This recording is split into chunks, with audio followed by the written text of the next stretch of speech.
Hey guys, it's Neon. Welcome back to Clownfish TV. We're going to talk about ProJared. It looks like he got an extra life. He got a one-up. He's back. He's back. He's actually doing really well on Social Blade. And I wondered what the heck was happening. We wondered what was going on because we did a video on ProJared a couple of months ago and then we kind of forgot it happened. And the video we did, I went back and watched it. The video we did basically said, yeah, we saw some icky pictures. And this is why YouTubers need to be careful what they do because the media is going to pounce on YouTubers. The media hates YouTubers. That was actually the gist of our video. I had to go back and rewatch it. And I wondered if something was going on because we started getting a whole bunch of comments on that video again. And people on Twitter were like, yeah, you were wrong about ProJared. And I'm like, what did I say about ProJared?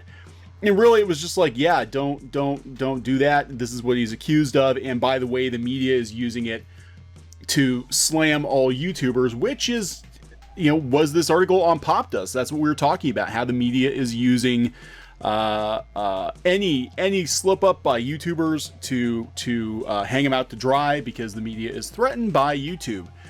That was the gist of the video. Really, you know, ProJared is not something that we followed very much. We just thought it was very interesting that this was going on. And this happened not long after like repeated attacks on PewDiePie, that the media was absolutely going after YouTubers and using anything to attack YouTube as a community.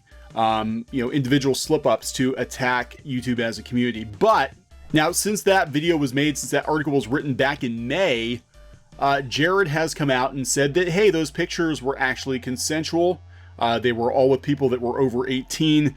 I was not soliciting pics from underage people, and that's that. So Popdust, which actually hit the beehive, I think, with this article, and that's the one that we covered, they actually did a follow-up a couple of days ago, how ProJared's cancellation exposes the core problem with cancel culture. And Kotaku actually kind of did, I guess, the closest thing to a retraction Kotaku's going to do, which is give him a paragraph.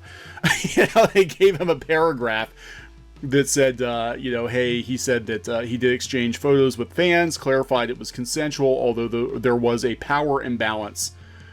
And they're talking about the video, the ProJared video. So Kotaku kind of issued a retraction. I don't know. This is coming from Popdust. Again, the article we covered initially was from Popdust because, again, it was not so much about ProJared, but how the media is going to use any slip up by YouTubers to demonize all of YouTube. And that was what we really had the issue with. Normally, this kind of stuff we don't like to go near because it is kind of a he said, she said. The pictures were icky. I thought the pictures were icky, but if they're consensual, yeah, you know, that's his business, I guess. So here is the new article from Popdust, how ProJared's cancellation exposes the core problem with cancel culture. ProJared's new video is worth watching in its entirety. It's like 45 minutes. Not for his career's sake, but rather for its potential as a case study about the flaws of cancel culture run amok. Back in May 2019, a gaming YouTuber named ProJared became the target of a very public canceling.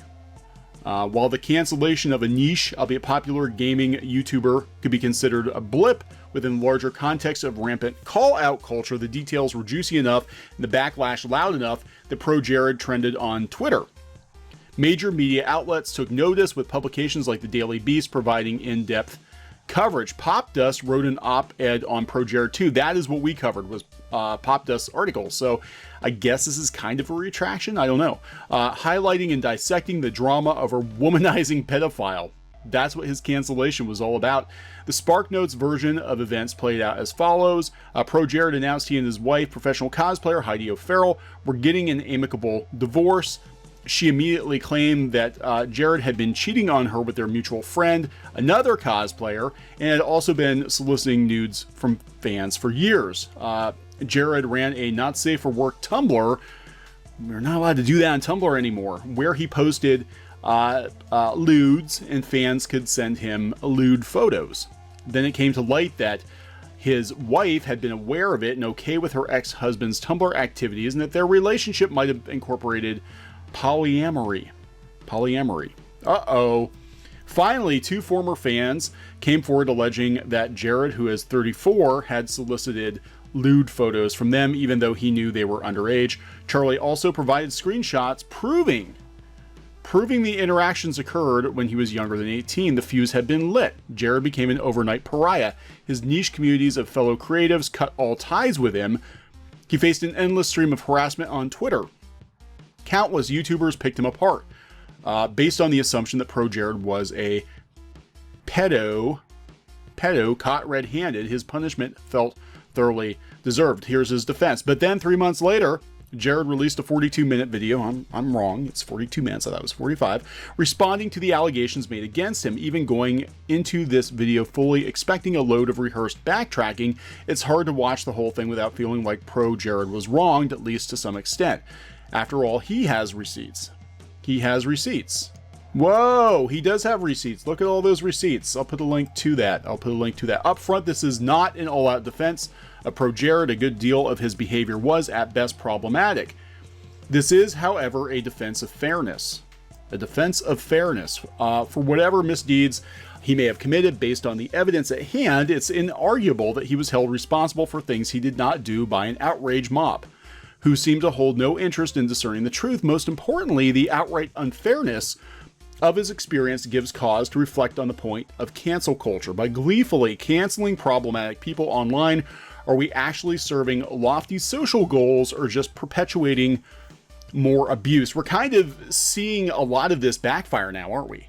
We're kind of seeing a lot of this backfire now. I mean, you look at the situation with Vic Mignogna, regardless of how you feel about Vic Mignogna, at least where I'm sitting, there hasn't been a lot of hard evidence that he really did anything wrong. There are a lot of stories, there are a lot of people coming forward, but we haven't seen any like hard evidence that Vic Mignogna has done anything wrong.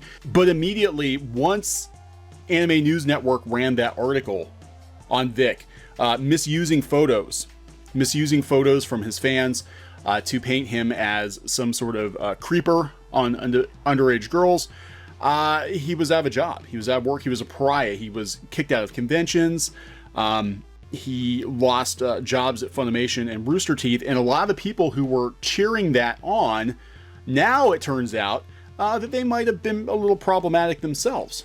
You know, and that's the thing. When you point a finger at somebody else, you know, you can very easily find yourself on the receiving end of that. If you live in a glass house, don't throw stones. So here's ProJared's video is worth watching in its entirety, not for ProJared's sake, but rather for its potential as a case study about the flaws of cancel culture run amok. You know, the thing is once you're painted as being something, you know, once the internet decides you're a bad person, the damage is done. You know, the damage is usually done. Now, in this case, it's interesting because I'm watching in real time, just like we were watching in real time before, his subs go down.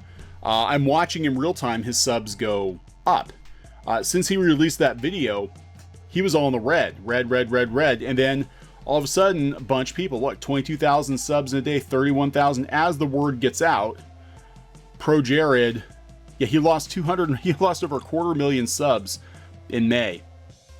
And he continued to lose. Now it looks like people are coming back. So it does look like he's got an extra life in this case, but you know, how long is that going to follow him around? A mainstream celebrity, it would probably be a lifelong black mark, you know, on his record, that would keep him from getting work in the mainstream. But since it's YouTube and it's the internet, and the internet tends to forget, even though people say the internet doesn't forget, people have short attention spans.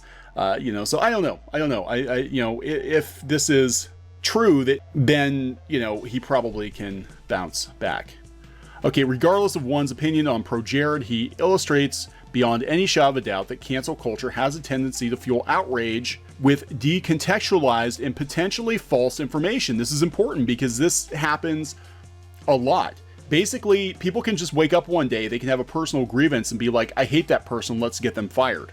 And we see this happen time and time again. And I think there are going to be a few precedents set in the not too distant future where you're going to have to stop and be like, let's take every allegation seriously, but every allegation needs to go through due process. You know, we can't just say, well, we're firing this person because you said, you know, and there's no proof. You said that this person, you know, looked at you the wrong way, and now they're problematic and they need to be terminated.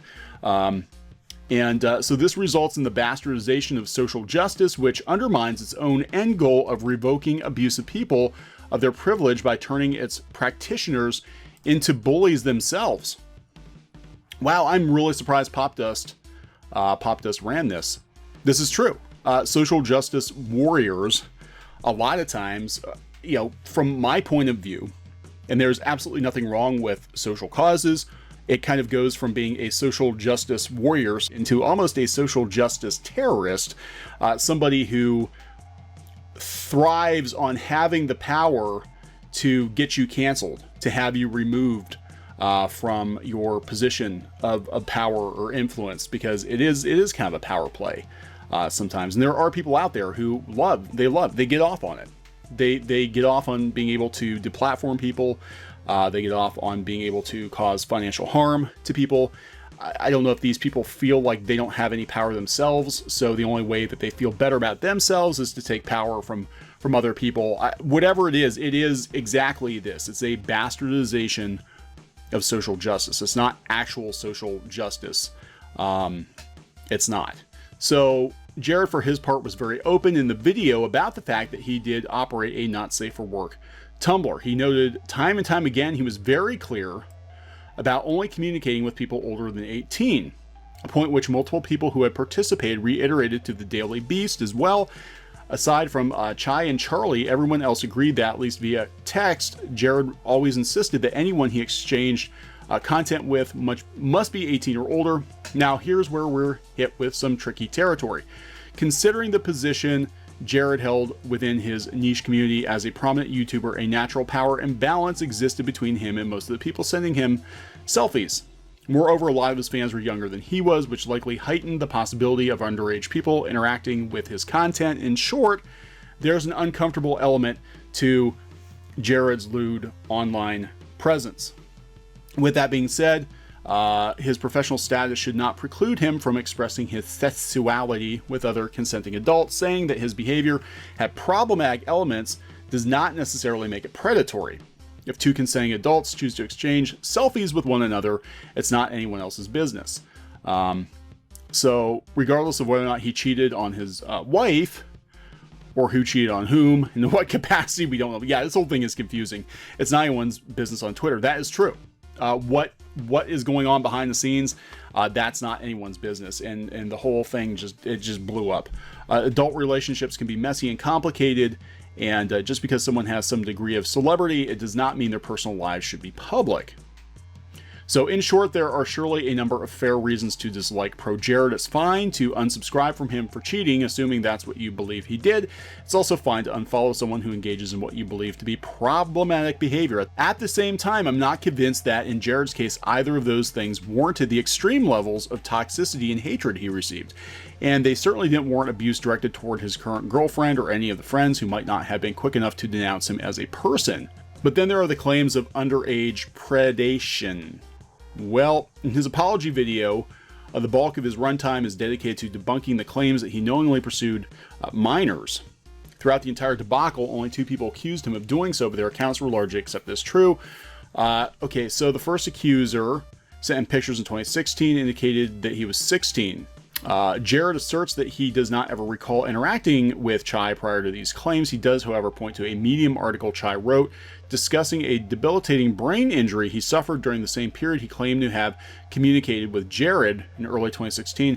Chai's Medium post characterizes this period as one plagued by several bouts of memory loss and voices urging him to harm and kill people around him. What? The second accuser, Charlie, made similar allegations of inappropriate contact. Charlie provided screenshots. Jared, in turn, confirmed that he and Charlie had engaged in conversations, with the caveat that Charlie had left out a very important aspect of their relationship. Namely, Charlie had outright lied about his age. In fact, Jared immediately attempted to clarify that he was 18. Okay, so Moreover, both Chai and Charlie seem to be coordinating efforts to expose Jared's supposed misdeeds to other YouTubers, along with promoting another's PayPal accounts and art commissions. Oh my god. Okay, one had a story that at best didn't seem to add up under scrutiny or line up with any of Jared's documented conversations. The other blatantly lied. Despite this, the damage to Jared and the ProJared brand was done.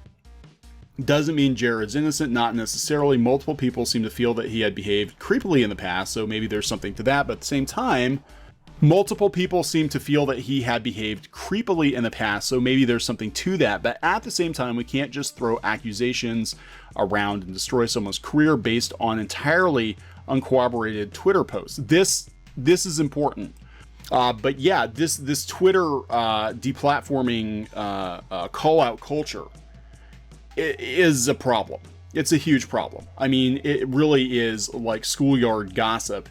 And, you know, if you're gonna throw accusations at people, you better have some solid proof. And even if there are accusations, you know, they have to be proven. They have to be proven, you know, in court or something. There's got to be something, some kind of a smoking gun. And now all it takes is just a tweet or two to get somebody fired. I think the pendulum's swinging the other way, though, because we're starting to see more and more that even though you have problematic people that maybe have not been dealt with in the past because people were very slow to act on them for whatever reason, you know, the call-out culture has gone into overdrive, and now we have a bunch of people who, you know, for whatever reason are getting swept up in this. And you know, I think there's going to have to be a balance. I mean, obviously, if somebody is a legit problem, is a legit creep, is legitimately breaking the law, then yeah, they need to be absolutely dealt with.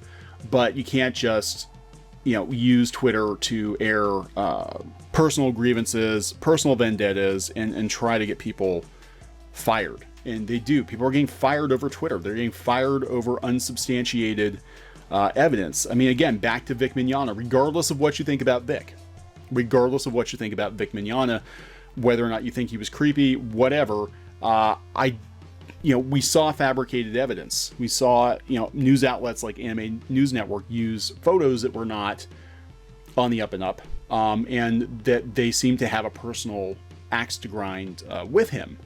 You know, so is that enough to fire someone?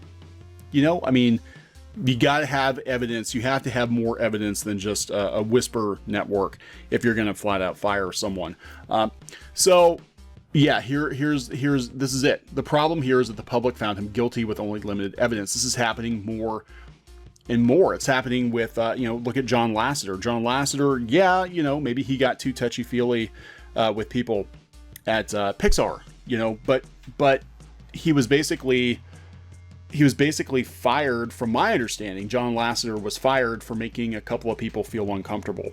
Not that he did anything illegal, but he made a couple of people feel uncomfortable because he was too touchy-feely. You know, so now he's working for another company and they won't even let him do that. So John Lasseter leaves Pixar. Disney did not fire him immediately. If he actually was doing anything illegal, he would have been out the door immediately. They sort of let him, you know, fade out of Disney, and he went to another animation studio, and the Twitter brigade followed him to the other animation studio and tried to get him, you know, fired from there too.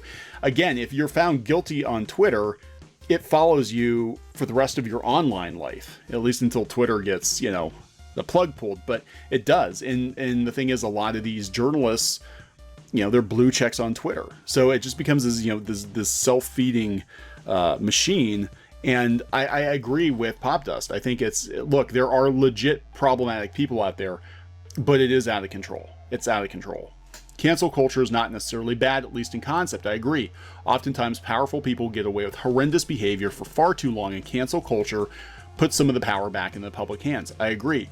When slews of people come forward with corroborating accounts about the same person, chances are high that they're telling the truth. At the same time, if the end goal of canceling someone is to hold them accountable for their actions, we should, at the very least, try to make sure we're holding them accountable for something they actually did. Otherwise, as seems to have been the case with ProJared and anyone caught in the crossfire, what starts as righteous anger can easily devolve into a raging mob of online bullying and harassment.